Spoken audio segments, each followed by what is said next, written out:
Some of you are stressing, and that's why I'm suggesting get some stress relief tea.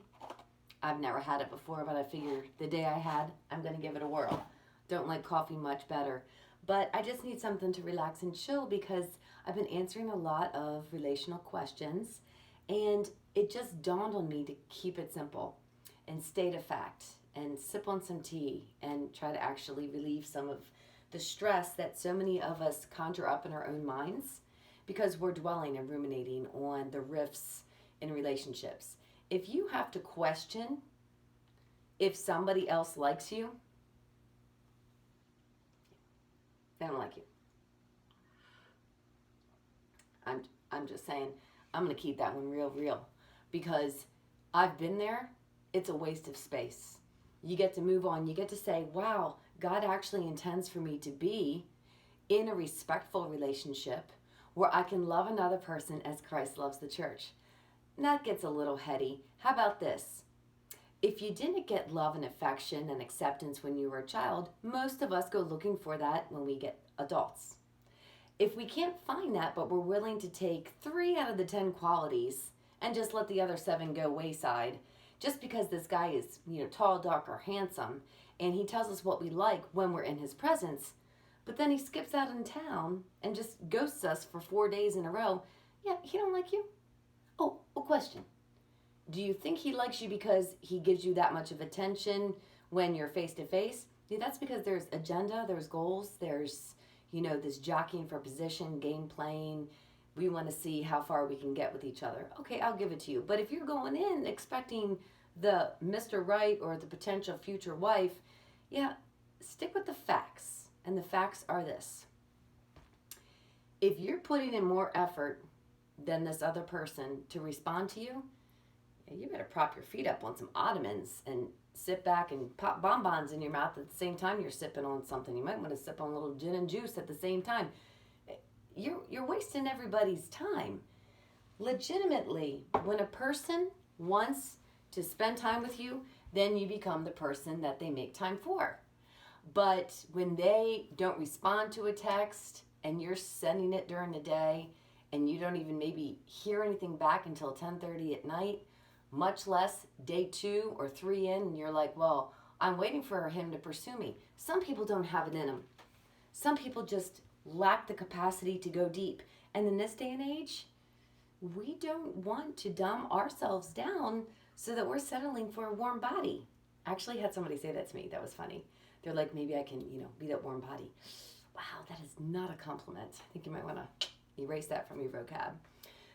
But when another person makes excuses, and this is a real one. It used to be back in the day, remember Back to the Future?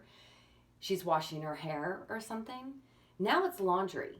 And both men and women do this. They're like, oh, well, I got to do laundry. I'm stressed with the kids. Tonight's not really a good night. And then you are that constant pursuer where you're like, well, what about tonight? Hey, actually, wouldn't it be so bad if I hung out at your house with you and we kind of just were in each other's company and enjoyed our time together?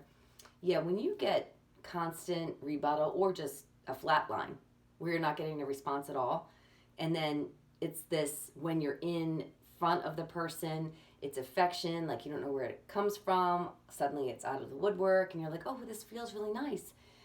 There's a lot of people that endure sex just for the sake of being held afterwards. You don't have to be one of them. You get to say, kind of looking for something more. And this will alleviate you from walking into a codependent relationship, which is where I'm going to end this one. Because if you happen to find that you're with somebody and you're a few months in and you're not really liking that somebody that you thought you were with because they're now showing signs that they're actually a very different person, you get to change your mind. We've talked about this before. You get to back that train up and you get to say, get out of Dodge. That's your right. That's your freedom. As a child of God, also, you have a right to make sure that you're taking care of yourself because nobody else is going to do that for you. That's why leaving your blinders on is your vertical connection to your Savior and how you give that out on a horizontal plane. And let me tell you this. If you want something more for another person than they do for themselves, that's flat out idolatry. Just saying. Because now you're in the way from that person finding the strength to stand on their own 2 feet and rely on their own Savior that they're supposed to have their own personal relationship with for the things that they need concerning their heart's brokenness, their future, their hopes, all those things. So we as people can't be that for anybody else. And if we're not ready to attempt to be that for ourselves, then we have really no business being in a relationship, because it's going to be unbalanced. And that's kind of where that term unequally yoked comes from. Two people can be Christians, big whoop. That doesn't mean that you should be together. That's what, dating is for. Dating isn't jumping in the sack either, and it's like, oh, we're not compatible in the bedroom. No, it's, does this person even interest you without you having to pull teeth to have a conversation?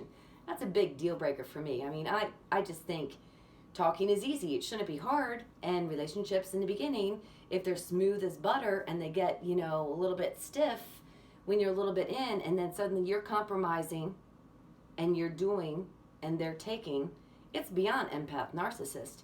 It's really, you're now harming yourself. And in harming yourself, it's idolatry. You're putting this person before God in your life, and they're comfortable with you being the God in theirs. So, yeah, I got lots to think about and pray about, and I'm going to be sipping on this stress relief tea. Let's hope I can get some Z's tonight. But cheers to you, and let's hope that we all have happy homemaking with positive relationships. Good night.